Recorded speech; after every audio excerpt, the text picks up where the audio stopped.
हरे कृष्ण. आपण प्रार्थनेने सुरुवात करूया. ओम ज्ञानतिमिरान्धस्य ज्ञानाञ्जनशलाकया चक्षुरुन्मिलितं येन तस्मै श्रीगुरवे नमः. श्रीचैतन्य मनोभीष्टं स्थापितं येन भूतले स्वयं रूप कदा मह्यं ददाति स्वपदान्तिकं. वन्देऽहं श्रीगुरो श्रीयुतापदकमलं श्रीगुरुन् वैष्णवांश्च श्रीरूपं साग्रजातं सहगणा रघुनाथान्वितं तं सजीवं साद्वैतं सावधूतं परिजनासहितं कृष्णचैतन्यदेवं श्रीराधा कृष्णपादान् सहगणा ललिता श्रीविशाखान्वितावश्च. हे कृष्णा करुणा सिंधो दीनबंधो जगत्पते गोपेश गोपिकाकांत राधाकांत नमोस्तुते. तप्त कांचना गौरांगी राधे वृंदावनेश्वरी वृषभानुसुते देवी प्रणमामि हरिप्रिये. वाञ्छाकल्पतरुभ्यश्च कृपा सिन्धुभ्येव च पतितानां पावनेभ्यो वैष्णवेभ्यो नमो नमः. नमः विष्णुपादाय कृष्णपृष्ठाय भूतले श्रीमते राधानाथ स्वामिनिति नामिने. नमः विष्णुपादाय कृष्णपृष्ठाय भूतले श्रीमते भक्तिवेदांत स्वामिनिति नामिने. नमस्ते सरस्वती देवे गौरवाणी प्रचारिणे निर्विशेष शून्यवादी पाश्चात्य देश तारिणे. जय श्री कृष्ण चैतन्य प्रभो नित्यानंद श्री अद्वैत गदाधर श्रीवासादि गौर भक्त वृंद. हरे कृष्णा कृष्णा कृष्णा हरे हरे हरे राम राम राम हरे हरे.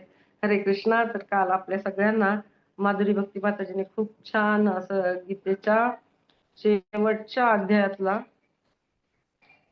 छान श्लोक समजून सांगितलाय. आज आपण त्याच्या पुढचा श्लोक घेणार आहोत. श्लोक क्रमांक 59.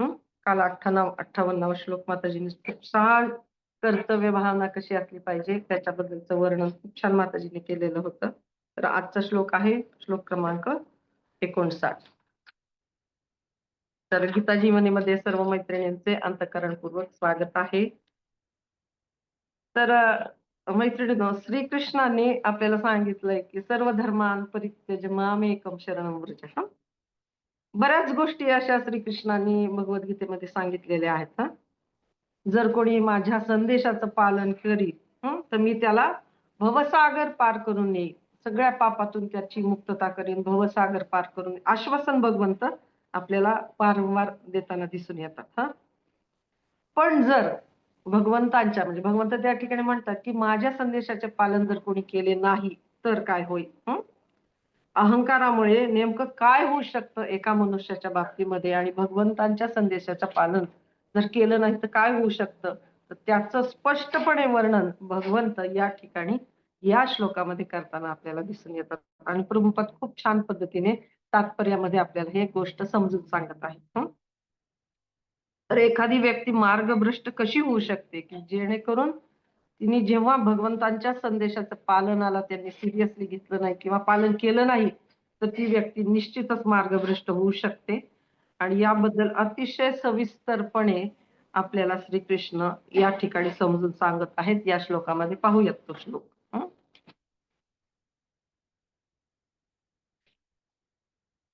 श्लोक क्रमांक 59. यद अहंकारमाश्रित्य न योत्स्य इति मन्यसे मिथ्येष व्यवसायस्ते प्रकृतीस्त्वां निरोक्षति. जर तू माझ्या निर्देशानुसार कर्म केले नाहीस व युद्ध केले नाहीस तर तू मार्गभ्रष्ट होशील. कोणाला म्हणतायत भगवंत? अर्जुनाला. अर्जुनाच्या माध्यमातून आपणा सगळ्यांना. तुझा स्वभावच तुला युद्धात भाग घेण्यास प्रवृत्त करेल. बघा या ठिकाणी खूप सुंदर वर्णन करण्यात आलेलं आहे. प्रभुपाद खूप छान तात्पर्यामध्ये सविस्तररित्या आपल्याला समजून सांगत आहेत.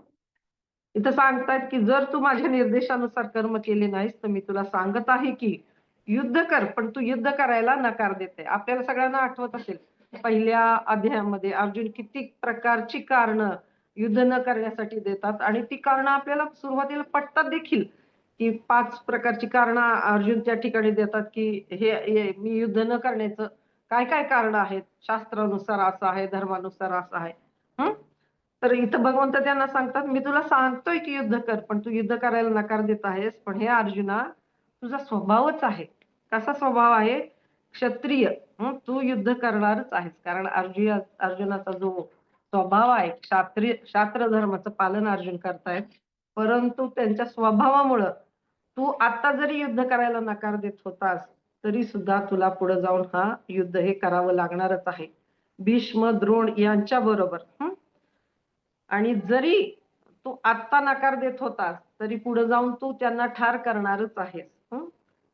तर एक शाश्वत अर्थ या श्लोकामध्ये मी लेक्चरमध्ये ऐकलं होतं, की एक छान प्रत्येक श्लोकामध्ये शाश्वत अर्थ आहे. पण या श्लोकामधला जो अर्थ आहे ना, की ज्याप्रमाणे अर्जुन क्षत्रिय आहे आणि त्याला ही जाणीव आहे, की आपण क्षत्रिय आहोत परंतु तो त्याच्या कर्तव्यापासून दूर जात आहे. शास्त्र धर्माच्या कर्तव्यापासून दूर जात आहे. असा विचार करतोय, की मी योद्धा आहे खरा. अर्जुन काय विचार करतोय, की मी योद्धा आहे, मी क्षत्रिय आहे. परंतु या परिस्थितीमध्ये, ही जी आताची सिच्युएशन आहे, या परिस्थितीमध्ये मला पाप लागेल. जर मी युद्ध केले आणि पितामह किंवा गुरु द्रोणाचार्य यांना किंवा माझ्या बांधवांना, नातेवाईकांना मारले, तर मला निश्चितच पाप लागेल आणि त्याच्यामुळं मग म्हणून मी युद्ध करणार नाही. मी योद्धा आहे, मी क्षत्रिय आहे. शास्त्र धर्माचं पालन मला करायचंय. पण ही जी परिस्थिती आहे आत्ताची, त्याच्यामध्ये मी युद्ध करणार नाही, कारण मला पाप लागेल. अर्जुन या विचाराअंती युद्ध करायला नकार देत होते भगवंतांना. ते म्हणायचे, मी माझ्या गुरूंना मारू शकत नाही, मी माझ्या पितामहांना कसा काय मारू शकतो, म्हणून मी युद्ध करणार नाही. परंतु हा स्वभावच आहे कुठल्याही क्षत्रियाचा, म्हणून भगवंत मंदस्मित करतात. मी त्या लेक्चरमध्ये ऐकलं होतं, मला ते फार छान वाटलं, की अशा प्रकारे भगवंतांना माहितीये पुढे जाऊन हा करणारच आहे. परंतु आता या परिस्थितीमध्ये हा नकार देतोय, पण पुढे जाऊन ह्या सगळ्या गोष्टी करणारच आहे. पितामहांना ठार करणार आहे, द्रोणाचार्यांना ठार करणार आहे. म्हणून भगवंत मंदस्मित करतात. आणि त्यांच्या मनामध्ये हा विचार येतो, की आज न उद्या अर्जुनाला युद्ध करावे लागेल. आणि त्याच लोकांना तू ठार करशील, ज्या लोकांसाठी तू आत्ता युद्ध करण्यासाठी नकार देत आहे. आणि प्रभुपाद इथं खूप छान रीतीने आपल्याला ही कर्तव्य भावना समजून सांगतायत. इथं सांगतायत तात्पर्यामध्ये, की क्षत्रिय असल्यामुळे युद्ध करणे हा अर्जुनाचा स्वभावच होता. पण मिथ्या अहंकारामुळे आपले गुरु, पितामह, मित्र यांना मारण्याचे पाप लागेल अशी त्याला भीती वाटत होती. आता मिथ्या अहंकाराचा हा शब्द आलेला आहे. महत्वाचा मुद्दा हा आहे, की वास्तविकपणे तो स्वतःलाच आपल्या कर्माचा कर्ता समजत आहे. जणू काही अशा कर्माच्या शुभ आणि अशुभ फळाचा तो अधिकारी होता. अशा विचाराअंती अर्जुन असं करत आहे, की नको मला पाप लागेल, मग मला नरकात जावं लागेल. या विचाराअंती अर्जुन युद्धाला तयार होत नव्हता. इथं दिलंय, की जणू काही अशा कर्मांचा शुभ आणि अशुभ कर्माचा तो अधिकारी होता. साक्षात पूर्ण पुरुषोत्तम भगवंत त्याला मार्गदर्शन देण्यासाठी युद्धावर तिथं उपस्थित आहेत. बघा, अर्जुनाचे सारथी झालेले आहेत भगवंत. तिथं उपस्थित आहेत त्याला सांगण्यासाठी. या सगळ्या गोष्टी सांगण्यासाठी उपस्थित आहेत. याचेही त्याला विस्मरण झालेले होते. आता हे ना प्रत्येकाच्या बाबतीमध्ये घडत असतं मैत्रिणींनो. बघा कसं असतं, की आपल्याला वाटतं ही गोष्ट मी केली हे. माझ्यामुळे हे घडलं. मी होते म्हणून हे झालं. स्वाभाविकपणे हा विचार मनामध्ये येतो. माझ्यामुळेच तर झालं. मग या सगळ्या विचारांमुळं, क्रेडिट घेण्याच्या भावनेमुळं काय होतं, आपल्याला त्या प्रतिक्रियांना सामोरं जावं लागतं. त्याच्यातून त्या कर्माच्या ज्या प्रतिक्रिया असतात किंवा सिनफुल रिएक्शन्स ज्या असतात, पापमय जर कृत्य झालेलं असेल त्याच्या रिएक्शनला आपल्याला तोंड द्यावं लागतं. आणि हे पण आपण माहिती आहे आपल्याला. आपल्याला मैत्रिणींकडून मागे ऐकलंही देखील असेल आपण एखाद्या श्लोकाच्या निरूपणामध्ये, की जेव्हा एखादा सैनिक युद्धभूमीवरती युद्ध करण्यासाठी जातो आणि त्यांनी जर अनेक अशा शत्रूच्या सैनिकांना ठार केलं, उद्ध्वस्त केली, काही शहरं उद्ध्वस्त केली. तर तो जेव्हा परत येतो तेव्हा त्याला शौर्य पदक दिलं जातं शासनाकडून. त्याचा फार गुणगौरव केला जातो. कारण त्यांनी असंख्यांना ठार मारलेलं आहे, असंख्य शत्रूला ठार मारलेलं आहे. परंतु तोच जर सैनिक त्याच्या गावी आला आणि त्याच शस्त्राने त्यांनी एखाद्याचा भांडणं झाल्यानंतर, वाद झाल्यानंतर त्या गावातल्या एखाद्या व्यक्तीला जर ठार केलं त्याच शस्त्राने, तर त्याला अटक होते आणि त्याला फाशीची शिक्षा होऊ शकते. ज्याचा गौरव करण्यात आलाय असंख्य जणांना मारण्यासाठी. शत्रूला मारण्यासाठी. कारण पहिल्यांदा तो सरकारच्या आज्ञेचं पालन करत होता, म्हणून त्याचा गौरव करण्यात आला. सरकारची आज्ञा काय होती, की युद्ध कर. त्या आज्ञेचं पालन करून तो त्याचं कर्तव्य करत होता, सैनिकाचं एक कर्तव्य करत होता. परंतु दुसऱ्या वेळी तो स्वतःच्या मनाचा कारभार करत होता आणि त्या स्वतःच्या मनाच्या कारभारामुळं त्याच्याकडून ते दुष्कृत्य म्हणून गणलं गेलं आणि त्याच्यामुळं त्याला सिनफुल रिएक्शन्स त्या ठिकाणी मिळालेले आहेत. तर इथं एक कन्सेप्ट आपण समजून घेऊया. नेमकी काय सांगितली. आपण आधी पण ह्या सगळ्या गोष्टी ऐकलेल्या आहेत. पण अजून खोल जाऊन भगवंत या ठिकाणी आपल्या मनावरती अर्जुनाच्या माध्यमातून बिंबवतात. इथं येतो विषय कर्म, अकर्म आणि विकर्म. आता कर्म म्हणजे आपल्याला माहितीच आहे, की आपल्या वेगळ्या वेगळ्या विचारानुसार गेलो, समजा आपण आपल्याच तर्कवितर्कानुसार गेलो, तर आपण स्वतःला कर्ता समजतो आणि त्या प्रकारची कृती आपण करतो. आणि मग त्या व्यक्तीला वेगवेगळ्या रिएक्शनला सामोरं जावं लागतं. तर उत्तम गोष्ट ही असते, की भगवान श्रीकृष्णांच्या आज्ञांचे, आदेशांचे पालन करणे. का? कारण भगवंतांच्या संतुष्टीकरता. आणि तोच भक्तियोग आहे. परंतु आपण जर आपल्या स्तरावरून, आपला जो निम्न स्तर आहे, तर त्या स्तरावरून याला अकर्म असं म्हणू शकतो. की म्हणजे काय, की आपण कर्म करीत आहोत, पण त्याच्या प्रतिक्रिया आपल्याला मिळत नाहीत. आपण एक छोटंसं उदाहरणार्थ हे समजून घेऊ शकतो, की आता आपण बघतो, की स्वयंपाकघरामध्ये समजा आपल्याला भेंडी करायची, वांग करायचं किंवा काय करायचं वस्तू, तर ते आपण कट करतो. अर्थात वनस्पती आहे, त्याच्यामध्ये पण प्राण आहेत. त्याच्यामध्ये पण चेतना आहे, पण ती मुक्लित स्वरूपाची आहे. आता फुलं आपण तोडतो. फुलाची वाढ होते. छान ते फुलाचं नंतर सुकून जातं किंवा फळभाज्या असतील, तर त्या आपण कट करतो. पण त्याच्यामध्ये देखील चेतना असते. पण ते कट केल्यानंतर आपल्याला देखील पाप लागणार आहे. परंतु जेव्हा तिची भाजी करून किंवा ते फ्रुट्स कट करून आपण भगवंतांना नैवेद्य म्हणून अर्पण करू, तुळशीपत्र टाकून तो मंत्र म्हणून नैवेद्य म्हणून जेव्हा आपण अर्पण करतो, तेव्हा ते पाप आपल्याला लागत नाही. आणि त्याच्या पापाच्या प्रतिक्रिया आपल्याला मिळत नाहीत.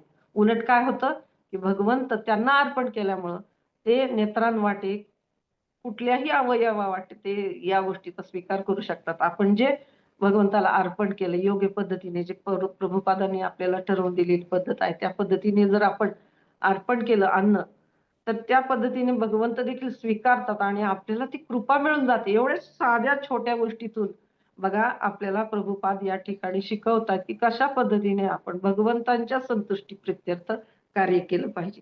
त्याच्यामुळं आपण या ज्या प्रतिक्रिया आहेत, त्याच्या प्रतिक्रियेपासून आपलं संरक्षण होतं. त्याहीपेक्षा वरचा स्तर कुठला असेल, तर तो स्तर म्हणजे भगवंतांच्या आनंदाप्रित्यर्थ आपण ह्या सगळ्या गोष्टी करायला पाहिजेत. कारण हे सगळं काही आहे ते भगवंताच्या मालकीचं आहे. इथं आपलं काही नाही, हे भगवंताच्याच मालकीचं आहे. आपण तेच त्यांना अर्पण करतोय योग्य पद्धतीने. त्यांनी दिलेल्या पद्धतीनेच त्यांनी शास्त्रामध्ये जे सांगितलंय, भगवद्गीतेमध्ये जे उपदेश दिले, त्या उपदेशाचं पालन करून आपण आपल्या त्या जीवनामध्ये उतरवण्याचा प्रयत्न करतो. तर त्याच्यामुळं एक मिरेकल म्हणू शकतो आपण. त्या पद्धतीचं आपल्या चेतनेवरती देखील आणि जो ते प्रसाद खातायत त्यांच्यावरती परिणाम होऊ शकतो. आणि ह्या प्रतिक्रिया आहेत आपल्या ज्या, तर त्या प्रतिक्रियांपासून आपलं संरक्षण होऊ शकतं. म्हणून आपण भगवंतांच्या संतुष्टीकरिता त्यांच्या आदेशांचं पालन केलं पाहिजे. आपण जे काही कर्म करू ते त्यांच्या प्रतिक्रियापासून आपण नेहमी मुक्त राहू. आता महत्वाचा मुद्दा हा आहे, की आपण स्वतःला हा प्रश्न विचारायला हवा, की जे काही कार्य मी करत आहे, जी काही कृती मी करत आहे, ते खरोखर भगवान श्रीकृष्णांच्या संतुष्टीसाठी करत आहे का? भगवान श्रीकृष्णांच्या उपदेशानुसार करत आहे का? आणि जर ही ॲक्टिव्हिटी, जर हे कार्य भगवंतांच्या संतुष्टीसाठी नसेल, तर ती मी का करावी? हा प्रश्न आपण प्रत्येक वेळेला, प्रत्येक क्षणी आपल्या मनाला विचारला पाहिजे. कारण त्यामुळे अशा प्रकारच्या प्रतिक्रियांना आपल्याला सामोरे जावे लागणार नाही. आत्ताच आम्ही भागवताचा स्कंद 5वा पूर्ण केला. त्याच्यामध्ये शेवटी नरकाचं जे वर्णन आम्ही ऐकलं सगळ्यांनी वाचताना, तर खूप भयानक आहे, की काही ज्या प्रकारच्या चुकीच्या कृती आहेत त्यांची प्रतिक्रिया कशा प्रकारची होऊ शकते आणि छोट्या छोट्या गोष्टींच्या पालनाने आपण या गोष्टींपासून, या नरक यातनेपासून देखील वाचू शकतो. आणि जर आपली कर्मांना आपण कृष्ण भावनाभावित कर्म केलं, तर आपलं खऱ्या अर्थाने एक भक्ती मार्गावरती आपण वाटचाल करताना प्रगतीच्या मार्गावरती आपण जाऊ शकतो. आणि या सगळ्या गोष्टीतून आपण संरक्षण आपल्याला मिळू शकतं. आता या प्रकारे सदैव स्वतःला बजावलं पाहिजे आपण, की खरंच माझे जीवन भगवंतांच्या संतुष्टीसाठी आहे आणि माझ्या इंद्रियांच्या तृप्तीकरता नाही. हे जर वारंवार आपल्या मनाला बजावलं आपण, की ज्या शास्त्रांमधून आपण हे ऐकतो, शिकतो किंवा अनेक वेळेला भगवंताच्या लीला आपण श्रवण करतो, योग्य व्यक्तींकडून, योग्य चेतनेने त्यांनी सांगितलं असतं. तेव्हा जेव्हा आपण श्रवण करतो, तेव्हा ही गोष्ट आपल्या मनामध्ये बिंबते, की भगवंत स्वामी आहेत, आपण भगवंत भोक्ता आहेत आणि आपण भोग्य आहोत आणि आपण त्यांचे दास आहोत. ही जेव्हा गोष्ट आपल्याला समजते आणि भगवंताने आपला संबंध काय आहे हे जेव्हा आपल्याला कळतं, ह्या सगळ्या गोष्टी क्लिअर होतात आणि योग्य मार्गदर्शनाखाली आपण वाटचाल करतो, तेव्हा अशा प्रकारच्या प्रतिक्रियांपासून आपलं खूप चांगल्या पद्धतीने संरक्षण होऊ शकतं. आता इथं असं म्हटलंय, की अर्जुनाला विस्मरण झालं. काय विस्मरण झालं? खरं तर अर्जुन हे भगवंताचे खूप प्रिय आणि महान भक्त आहेत. त्यांना विस्मरण होणं शक्य नाही, पण भगवंतांच्या इच्छेमुळं त्यांना तसं झालेलं आहे. तर अर्जुनाला विस्मरण झाले, की प्रत्यक्ष भगवंत तिथे साक्षात उभे आहेत, मार्गदर्शन करत आहेत आणि हीच बद्ध जीवाला होणारी विस्मृती होय. आपण नेमकं हेच विसरतो, की असं होऊ शकतं, की ही सगळी सृष्टी जी आहे, ही हवा आपण घेतोय, हे जे पाणी आहे कुणी निर्माण केलंय? ही जी माती आहे, हे डोंगर आहेत, झाडं आहेत, सगळं कोणी निर्माण केलंय? सगळं भगवंताची निर्मिती आहे. तीच गोष्ट आपण विसरून जातो आणि त्याच्यामुळं जीवाला दुःख भोगण्याची पाळी येते. तर ही जी विस्मरणाची अवस्था आहे त्याच्यामुळं जीवाला ही बद्धावस्था प्राप्त होते. आणि बद्धजीवाला होणारी विस्मृती त्याच्यामुळे शुभ आणि अशुभ गोष्टीबद्दल भगवंत मार्गदर्शन करतायत, पण जीवनाची परमसिद्धी प्राप्त करण्याकरता मनुष्याने केवळ कृष्ण भावना भावित कार्य करणं गरजेचं आहे. इथं आपण लक्षात घ्यायला पाहिजे, की वारंवार कृष्ण भावनेमध्ये कुठलीही कृती जी आहे, ती कृष्ण भावना भावित कशी असेल याकडे आपण दक्ष राहिलं पाहिजे या बाबतीमध्ये. आणि मनुष्याचे भाग्य भगवंतांप्रमाणे इतर कोणीही निश्चित करू शकत नाही. इथं दिलेलं आहे, स्पष्ट सांगितलेलं आहे, की मनुष्याचे जे भाग्य आहे, ते भगवंतांप्रमाणे इतर कोणीही निश्चित करू शकत नाही. यास्तव भगवंतांकडून मार्गदर्शन प्राप्त करणे आणि त्या मार्गदर्शनानुसार कर्म करणे हा सर्वोत्तम मार्ग आहे. बघा, भगवंताचे अंश आहेत सगळे जीवात्मे. त्याच्यामुळे भगवंतांना जे त्यांच्यापासून दूर गेलेले आहेत, आपल्यासारखे जीव भटकलेले आहेत, घराचा मार्ग विसरलेले आहेत, त्यांना जवळ बोलावण्यासाठी भगवंत अशा प्रकारच्या लीला करतात. भगवंत ज्या ठिकाणी दुःखालय, त्या दुःखालयात देखील येतात. वेगवेगळ्या लीला करतात. का? तर या जीवाने या लीलांकडे आकर्षित व्हावं आणि पुन्हा माझ्या धामामध्ये, परत स्वतःच्या घरामध्ये, परत त्यांची जी मुलं आहेत, त्यांचे जे अंश आहेत, त्यांनी परत यावं ही इच्छा निर्माण व्हावी, यासाठी भगवंत सातत्याने प्रयत्न करतात. तर आता इथं जे दिलेलं आहे ना, की आपण असं ही गोष्ट मनावरती बिंबली पाहिजे, की भगवंताप्रमाणे इतर कोणीही निश्चित करू शकत नाही. मनुष्याचे भाग्य निश्चित करू शकत नाही. यास्तव भगवंतांकडून मार्गदर्शन प्राप्त करणे आणि त्या मार्गदर्शनानुसार कर्म करणे हा सर्वोत्तम मार्ग आहे. आणि भगवंतांच्या किंवा भगवंतांच्या प्रतिनिधीच्या अर्थात आध्यात्मिक गुरूंच्या आदेशाची मुळीच उपेक्षा करू नये. इथं स्पष्टपणे दिलंय, की भगवंतांचे जे उपदेश आहेत ते आध्यात्मिक गुरु आपल्याला सोपे करून सांगत असतात. अधिक सहजगत्या त्याचं पालन आपल्याला कसं करता येईल हे आध्यात्मिक गुरूंमार्फत आपल्याला त्यांच्या ज्या सूचना असतात त्यांच्या मार्फत आपल्याला हे सगळं मिळत असतं. खरं तर अ, भगवंतांचे जे उपदेश आहेत ते सॅटेलाइट प्रमाणे गुरूंकडून आपल्याला मिळतात. आणि ते आपल्याला मिळाल्यानंतर, सोपे होऊन मिळाल्यानंतर आपल्यामध्ये ती शक्ती नाही की प्रत्यक्ष भगवंतांकडून उपदेश घेण्याची. परंतु गुरूंकडून हे सोपे होऊन आपल्यापर्यंत पोहोचतात. आणि त्याच्यामुळं त्यांच्या आदेशांचं पालन करणं हे आपलं परम कर्तव्य आहे. म्हणून इथं दिलंय, की गुरूंच्या आदेशाची मुळीच उपेक्षा करू नये आणि भगवंतांच्या आदेशाचे पालन करण्याकरता निःसंकोचपणे कर्म केले पाहिजे. यामुळे मनुष्य सर्व परिस्थितीत सुरक्षित राहू शकतो. आता सुरक्षितता याचा अर्थ अनेक अनेक प्रकाराने आपण प्रभुपाद देखील या ठिकाणी सांगतात, की सुरक्षितता म्हणजे केवळ या शरीराचीच नाही, तर आत्म्याची, आपल्या चेतनेची अशा अनेक प्रकारच्या सुरक्षितता या ठिकाणी वर्णन केलेले आहे. आता असं आढळून येतं की साधारणपणे की असं म्हटलं जातं, की माझ्या म्हणण्याप्रमाणे किंवा माझ्या मताप्रमाणे आय फील की अकॉर्डिंग टू मी हे डायलॉग आपल्याला सारखे ऐकायला मिळतात कधी-कधी हां. तर हे चांगले आहे. मला असं हे करणं चांगलं वाटतं म्हणून मी हे करेन. तर यापेक्षा शास्त्रांनी काय सांगितलंय, शास्त्रांचा आधार घेऊन एखादी कृती केली तर आपण खऱ्या अर्थानं भक्ती मार्गावरती प्रगती करू शकतो. आणि श्रीकृष्ण हे असे एक व्यक्तिमत्व आहेत, की ज्यांना आपला भूतकाळ, वर्तमान काळ आणि सर्व माहीत असतं हां. भविष्यकाळही त्यांना माहिती असतो. म्हणून जर श्रीकृष्ण अर्जुनाच्या माध्यमातून भगवद्गीतेमध्ये आपल्याला जे उपदेश देत आहेत, ते उत्कृष्ट असे आहेत आणि तो भगवंतांचा प्रत्येक मनुष्य जीवनासाठीचा एक प्लॅन आहे.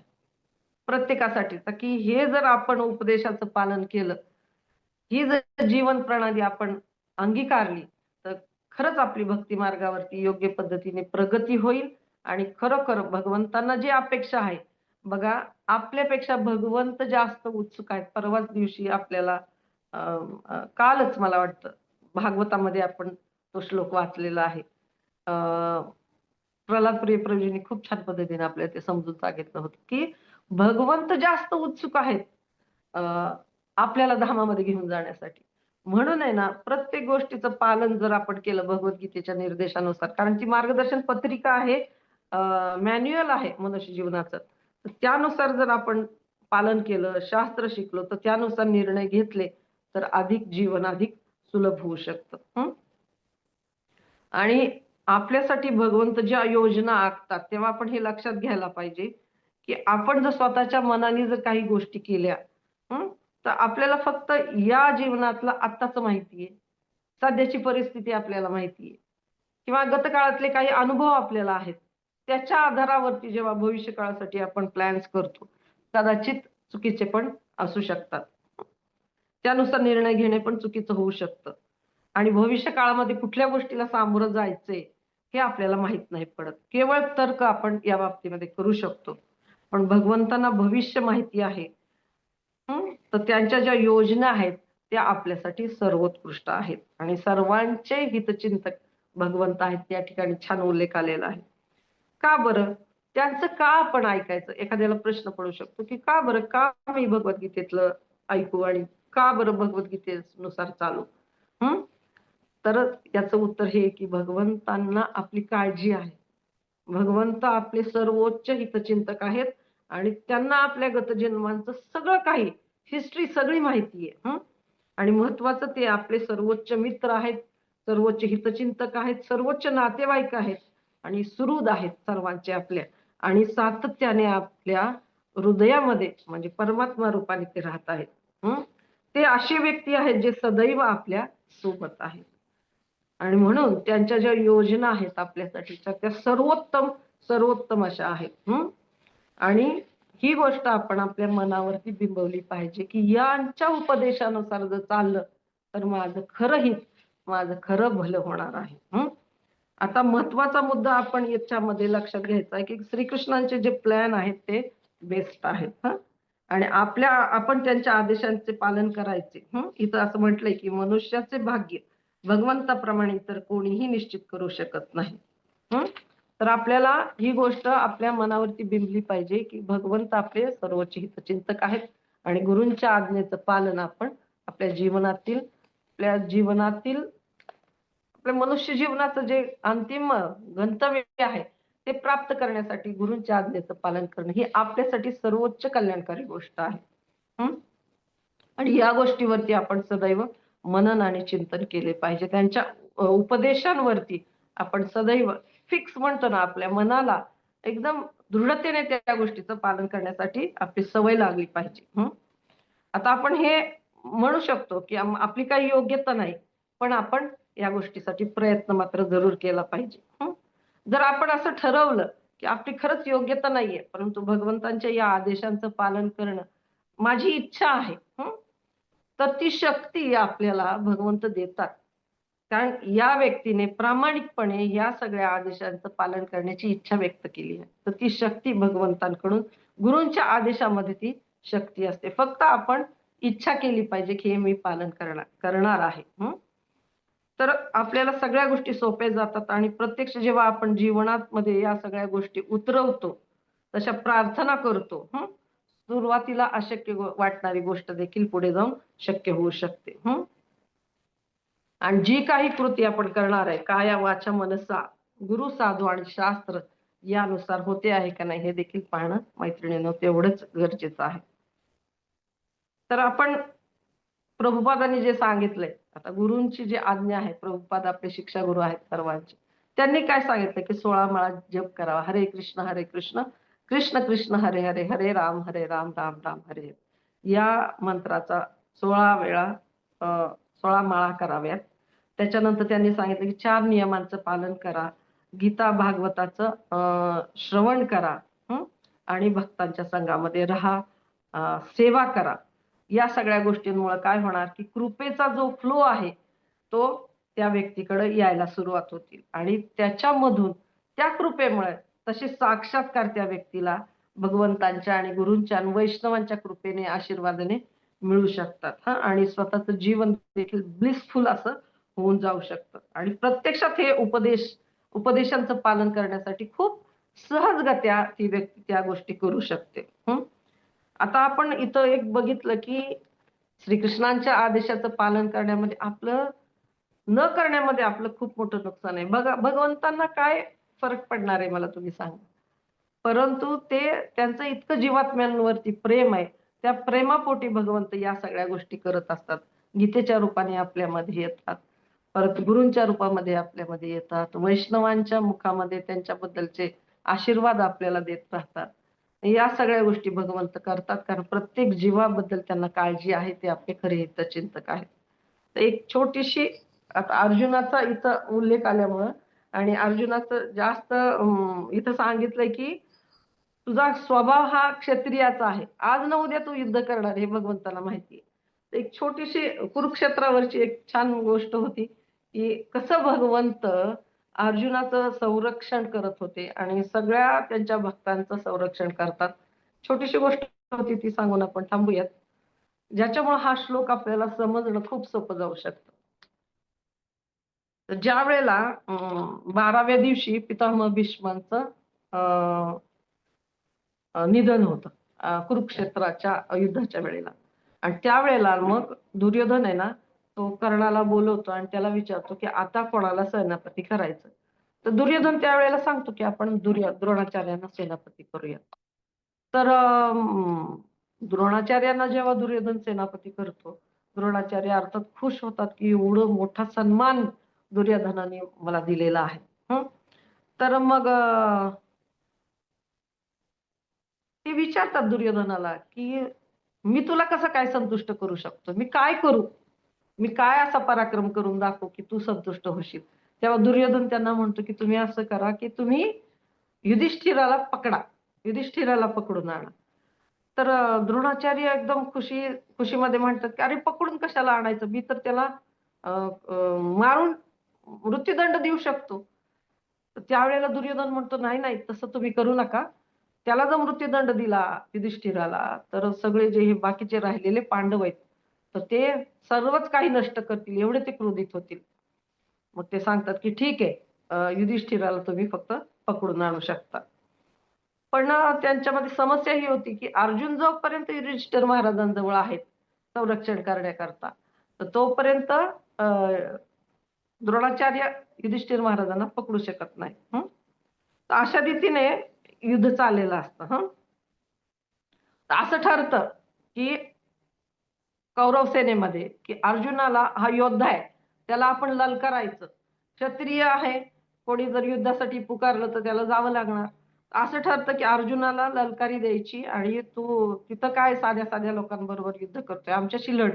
अशा पद्धतीने बघायचं आणि त्याच्यानंतर मग अर्जुनाला बाजूला घेऊन जायचं की लगेच युधिष्ठिर महाराजांना पकडायला द्रोणाचार्य जातील असं कौरवांच्या सेनेमध्ये ठरतं. तर आता अर्जुन काय करतात की त्या ठिकाणी युद्ध करतात. आणि त्यांना बाजूला घेऊन गेल्यानंतर युद्ध करतात, परंतु एवढ्या प्रचंड रथी महारथींबरोबर युद्ध करावं लागतं. ते त्या ठिकाणी कृष्ण त्यांना सांगतात की तू आता ब्रह्मास्त्र चालव, आणि त्या ठिकाणी मग अर्जुन ब्रह्मास्त्र चालवतात आणि सगळे योद्धे तिकडे खलास होऊन जातात. आता त्या ठिकाणी वागदत्त नावाचा एक योद्धा असतो, जो द्रोणाचार्य आणि त्यांचं सेटिंग झालेलं असतं कुरुक्षेत्राच्या युद्धावरती. तर त्याच्याकडे तो वागदत्त नावाचा जो योद्धा असतो तो तर वयाने पितामह भीष्मांपेक्षा मोठा असतो, म्हणजे खूप वयस्कर असा तो योद्धा असतो, पण शौर्य त्याला शांत बसू देत नसतं. आणि त्याच्याकडे एक वेडा हत्ती असतो. तर तो हत्ती त्याला स्पर्श केला की तो एकदम चावताळून अनेक जणांना ठार करायचा. तर तो हत्ती त्या पांडवांच्या सेनेमध्ये सोडून देतो, जेणेकरून सगळे जणांना तो खलास करत तिथल्या जे युधिष्ठिराला सांभाळतायत किंवा युधिष्ठिर महाराजांच्या संरक्षणासाठी थांबलेले आहेत, आणि त्या दरम्यान मग द्रोणाचार्य त्याला पकडून घेऊ जाऊ शकतील. तर आता काय होतं की द्रोणाचार्य युधिष्ठिराला पकडतील त्याच्यासाठी हा प्लॅन असतो. भीमसेन सुद्धा त्या हत्तीला पकडून आणण्यासाठी जातो, पण एवढा तो प्रचंड महाकाय पिसाळलेला हत्ती असतो की त्याला ते भीमाला देखील शक्य होत नाही. तर भीमाला त्याच्या हत्तीच्या पायाच्या मधून पळवाट काढावी लागते त्यावेळेला. तर आता त्या ठिकाणी काय होतं की सर्वात म्हातारी व्यक्ती असतात ते वाघदत्त, ज्यांच्याकडं तो हत्ती असतो. मग आता ह्यांचा प्रतिकार कसा करायचा म्हणून साठी अर्जुन त्या ठिकाणी येतो.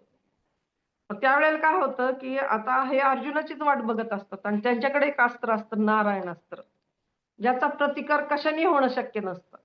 मग त्यावेळेला जेव्हा भगवंताच्या लक्षात येतं की ह्या जे वाग्दत्त नावाचे जे योद्धे आहेत वाग्दत्त, तर त्यांनी नारायण अस्त्र सोडलेले अर्जुनावरती, तेव्हा तत्काळ भगवंत अर्जुनापुढे उभे राहतात. जे बसलेले असतात रथावरती ते उभे राहतात.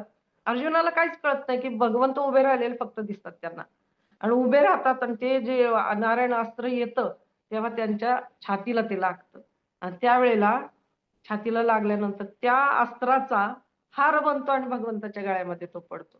अर्जुन या ठिकाणी क्षत्रिय चिडतात. ते म्हणतात, भगवंता कृष्णा, तुम्ही नियम मोडलेला आहात, या युद्धाचा नियम मोडलेला आहात, तुम्ही का बरं असं केलं? तर त्यावेळेला ते सांगतात की अरे हे नारायण अस्त्र होतं, याला कशानेही प्रतिकार करता आला नसता, केवळ मी ते झेलल्यामुळं तू वाचलेला आहेस, नाही तर आज तुझं काही खरं नव्हतं, मृत्यूला तू सामोरा गेला असतास. मग त्यावेळेला ते सांगतात की मग आता आपण हा जो आहे वाग्दत्त, तो योद्धा पण तेवढाच शौर्यवान असतो, त्याला कसं मारायचं अर्जुन विचारतात. तो तर फार घमासान युद्ध करत असतो, कशानेच तो मरत नसतो. मग भगवंत त्या ठिकाणी त्यांना सांगतात, तू नीट बघ त्यांच्याकडं. त्यांनी काय केलेलं आहे, वयस्कर असल्यामुळं त्यांच्या ज्या पापण्या आहेत ना, त्या पापण्याला बांधलेलं असतं दोऱ्यांनी, म्हणून त्यांचे डोळे उघडे असतात. मग ती जी दोऱ्या असतात, तर त्या दोऱ्यावरती तू बाण मार, असं कृष्ण त्यांना सांगतात, की त्याच्यामुळे त्यांच्या पापण्या आपोआप खाली पडतील, त्यांना काही दिसायचं नाही. त्यावेळेला तू त्यांना मारू शकतोस.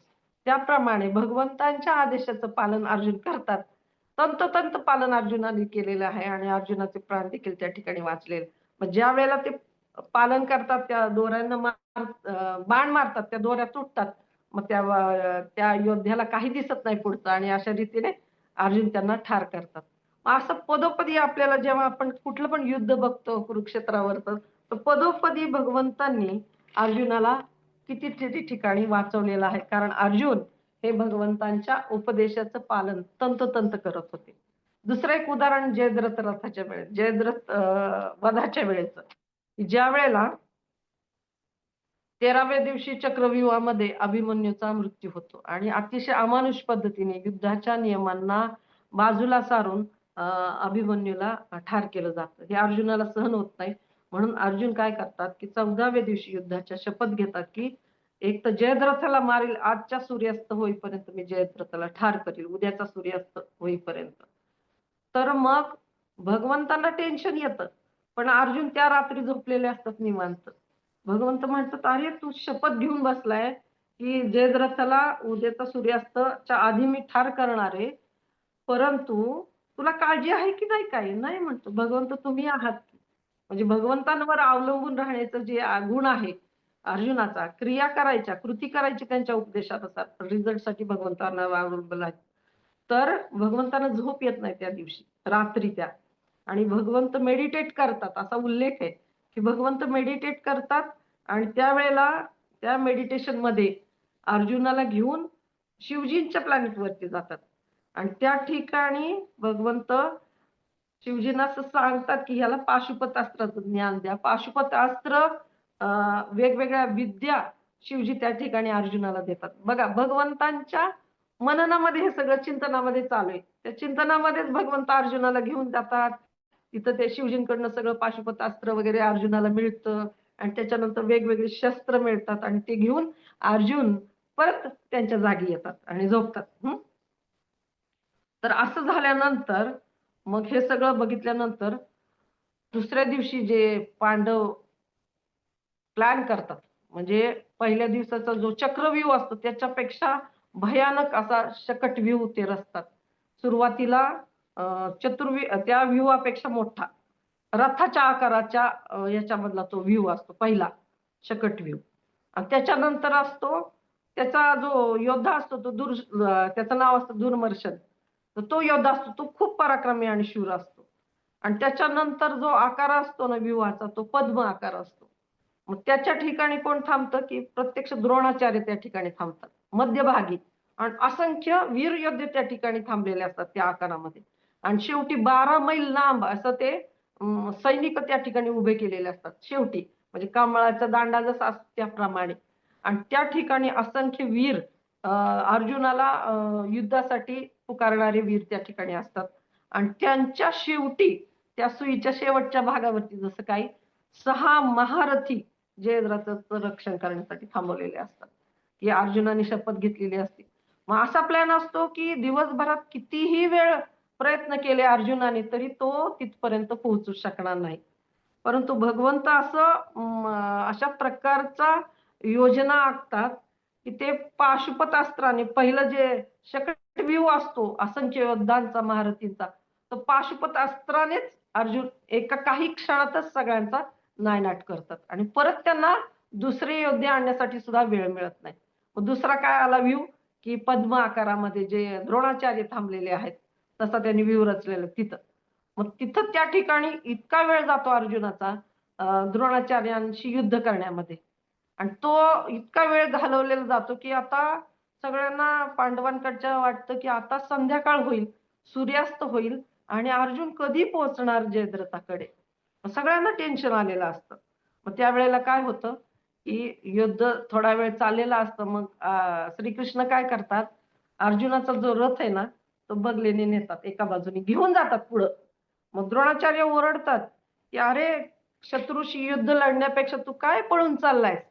तू तर एक क्षत्रिय योद्धा आहेस." मग श्रीकृष्ण त्यांच्याकडे बघून हसून म्हणतात, तो जरी योद्धा असला ना, तरी तो तुमचा शिष्य आहे." मग हसून जेव्हा भगवंत तसे बोलतात आणि द्रोणाचार्यांना खुणवतात, त्यावेळेस द्रोणाचार्य समजतात, की ही श्रीकृष्णांची योजना आहे अर्जुनाचं संरक्षण करण्याची आणि त्याच्यामुळे ते त्याला जाऊ देतात. तसं गेल्यानंतर दुर्योधन टेन्शनमध्ये येतो. दुर्योधन तिथं येऊन म्हणतो, की "पितामह हे द्रोणाचार्य तुम्ही असं कसं करू शकता? तुम्ही अर्जुनाला का हे जाऊ दिलं?" हं. तर त्या ठिकाणी द्रोणाचार्य म्हणतात, "मी तर शपथ घेतली, की मला युधिष्ठिराला अटक करायची. मला त्याला कैद करायचंय. अर्जुनाचं काय करायचं ते तू बघून घे." मग त्यावेळेला दुर्योधन म्हणतो, की तुम्ही अडवू शकत नाही त्याला, तर मी कसा अडवू शकतो? मग त्या ठिकाणी द्रोणाचार्य ना दुर्योधनाला एक कवच देतात त्यांच्या ह्याच्यातून काढून संग्रहातून रथावरचं आणि ते कवच शिरस्त्राण वगैरे सगळं पूर्ण बॉडीला ते कवच घातलेलं असतं. मग ते घालून ते म्हणतात, "तू फक्त अर्जुनाच्या पुढे जाऊन थांब तिथं." मग ते थांबल्यानंतर त्याचा वेळ जाईल आणि कुठल्याही बाणाने तुला क्षती पोहोचणार नाही. काहीच तुला त्रास होणार नाही त्या ठिकाणी.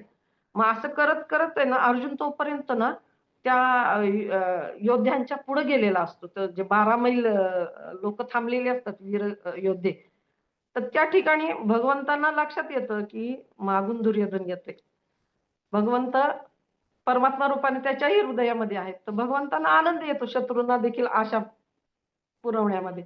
तर भगवंत त्या ठिकाणी काय करतात, अर्जुनाला म्हणतात, की मध्ये ना आधी पोहोचलेले आहेत ते त्या सुईच्या आकाराच्या ह्याच्यामध्ये. की घोडे फार दमलेले तर अर्जुना. मग अर्जुन देखील भगवंतावर एवढा विश्वास आहे की ते म्हणतात, "ठीक आहे, मग काय करायचं? नाही तू बाणांचं छत कर, त्याच्यामध्ये आपण त्यांना जरा विश्रांती देऊ." मग अक्षरशः अर्जुन बाणांचं छत करतात. बाण मारून भूमीमध्ये एका बाजूला नेतात ते आधी घोड्यांना रथाला. बाण मारून पाणी निर्माण करतात अर्जुन आणि नंतर अर्जुन स्वतः पायी उभं राहून योद्ध्यांशी युद्ध करतायत आणि इकडं भगवंत काय करतात, की त्या घोड्यांना मॉलिश करतात, त्यांना झोपवतात, खायला घालतात, हे सगळं होतं. कारण भगवंताला काय असतं माहिती की दुर्योधन पाठीमागून येतोय. पण त्याला पण एक मजा चखवायची हे भगवंताच्या मनामध्ये होतं. अर्जुन त्या ठिकाणी काही प्रश्न विचारत नाही, संदेह करत नाही, की भगवंता आता हे कसं मी पुढचं जो व्ह्यू आहे तो कसा भेदायचा आहे. त्याला माहिती आहे भगवान आपल्या सोबत आहे. आणि त्याच्यानंतर मग जेव्हा दुर्योधन जवळ येतो आणि तो साक्षात पुढे थांबतो तोपर्यंत भगवंताने रथ तयार केलेला असतो आणि ते समोर असतात. आणि जेव्हा अर्जुन खूप बाण मारतो दुर्योधनाला, तेव्हा कुठल्याच बाणाने त्याला क्षती पोहोचत नाही. मग अर्जुनाला प्रश्न पडतो, हा वेळ तर निघून चाललाय, आता काय करायचं? भगवंता श्रीकृष्ण काय करू? मग श्रीकृष्ण त्याला सांगतात. बघा अर्जुन तेव्हा विचारतो तेव्हा ते सांगतात, "तू असं कर, त्याची जी बोट आहेत ना बोटं पुढची, त्याच्यावरती 10 बाण मार. तिथं बाण मारल्यानंतर तो जखमी होऊ शकतो." त्याप्रमाणे अर्जुन त्या ठिकाणी करतो. मग त्या ठिकाणी दुर्योधनाचं काहीच चालत नाही आणि तो बाजूला जातो. त्याला निघून जावं लागतं त्या ठिकाणाहून. मग अर्जुन जयद्रथापर्यंत पोहोचण्याच्या मार्गावर असतात. मग भगवंत काय करतात, जयद्रथ बाहेर येण्यासाठी विचार करतात, की अजून कसं या लीलेमध्ये अजून आनंद, रंजकता येईल. भगवंत सूर्यावरती ढगांचं आवरण करतात. आणि मग ढगांचं आवरण केल्यानंतर बरोबर जयद्रथ बाहेर येतो. बाहेर आल्यानंतर तो ललकारतो आणि सगळ्यांना असं वाटतं, की अर्जुनाला आता अग्निप्रवेश करावा लागेल. तर बरोबर जयद्रथ समोर आल्यानंतर भगवंत सूर्यावरचे सगळे ढग बाजूला करतात. पूर्ण प्रकाश निर्माण होतो. आणि मग अर्जुनाला सांगतात, "बघ समोर जयद्रथ. हा सूर्य आणि हा जयद्रथ." त्यावेळेला अर्जुन बाण मारून जयद्रथाला संपुष्टात आणतात. तर अशा पद्धतीने आपण बघू शकतो, की भगवंत हे सर्वोच्च हितचिंतक आहेत.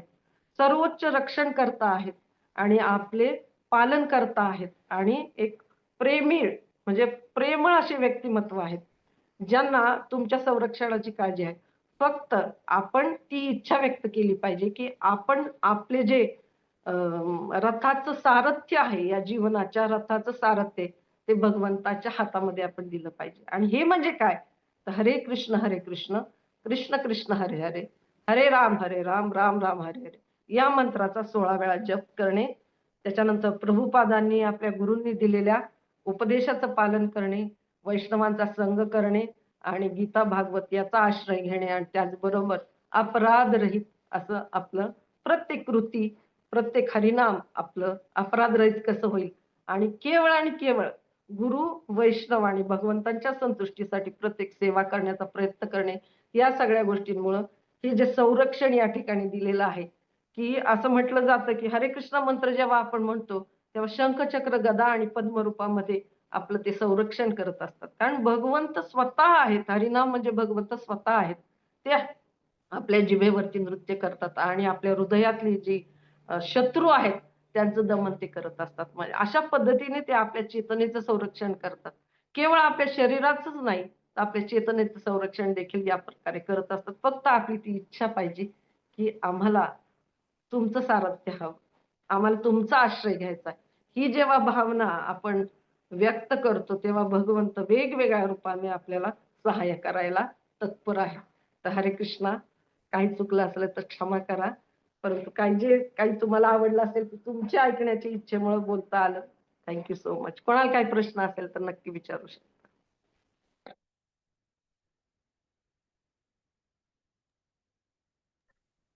हरे कृष्ण. हरिबोल. खूप सुंदर उदाहरणं देऊन खूप सुंदर विवेचन केलं माताजी. खूप खूप धन्यवाद. तुम्ही आहात म्हणून बोललं जातं माताजी काय. इदम न मम आपण म्हणतो ना वेटर. वेटरला पण बोलता यायला पाहिजे ना. नाही माताजी. आशीर्वादांमुळे शक्ती मिळते.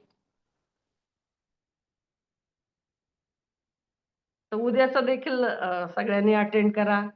आता जवळ-जवळ एकदम काय म्हणतो आपण ट्रीम असं आहे सगळ्या गोष्टींचं सार असं सार रूपामध्ये आहे हा मोक्ष संन्यास योग. तो खूप छान आहे. कोणाला काही प्रश्न नसतील तर आपण थांबूया माताजी. अनम्यूट केलंय का?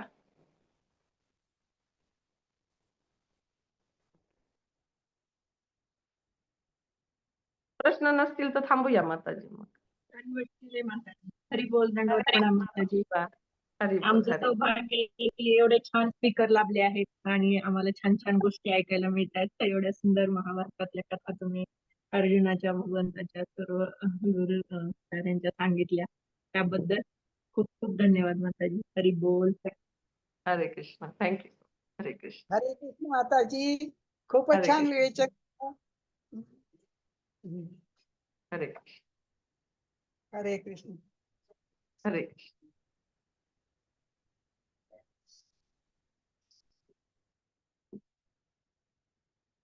चालेल माताजी थांबूया. एंड माताजी. Yes yes please. आणि उद्या सगळ्यांनी अटेंड करा. खूप छान श्लोक आहे. हरी बोल.